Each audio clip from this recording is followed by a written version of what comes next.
صاحب تعبیر فرماتے ہیں کہ خواب میں کتا کمینہ اور مہربان دشمن ہے، اور سیاہ کتا عرب میں سے دشمن ہے، اور سفید کتا عجم میں سے دشمن ہے۔ اور اگر دیکھے کہ کتے نے اس کو کاٹا ہے تو دلیل ہے کہ دشمن سے تکلیف اٹھائے گا، اور اگر دیکھے کہ اس کا کپڑا پھاڑتا ہے دلیل ہے کہ اس کے مال میں نقصان ہوگا، اور اگر دیکھے کہ اس نے کتے کا گوشت کھایا ہے تو دلیل ہے کہ دشمن کو دور کرے گا،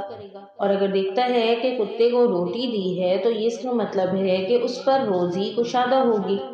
اور اگر دیکھتا ہے کہ کتا اس کے نزدیک ہوا ہے تو اس کا مطلب ہے کہ دشمن اس میں لالچ کرے گا، اور اگر دیکھتا ہے کہ کتے نے اس پر تکبیر کی ہے تو یہ اس کا مطلب ہے کہ کمینے دشمن پر بھروسہ کرے گا۔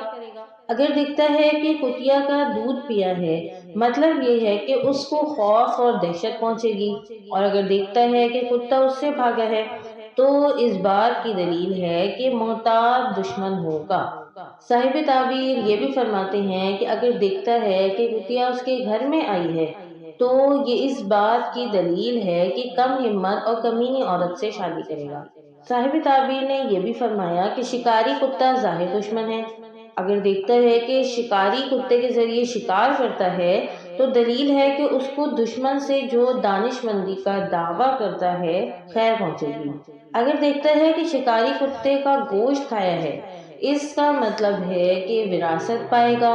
اور اگر دیکھتا ہے کہ شکاری کتا اس سے دور ہو گیا ہے تو اس کا مطلب ہے کہ فائدے مند دشمن سے الگ ہوگا۔ صاحب تعبیر فرماتے ہیں کہ خواب میں کتا دیکھنا 4 وجوہات پر ہے۔ سب سے پہلے دشمن، دوسرا لالچی بادشاہ، تیسرا عقل مند، اور چوتھا چغل خور آدمی۔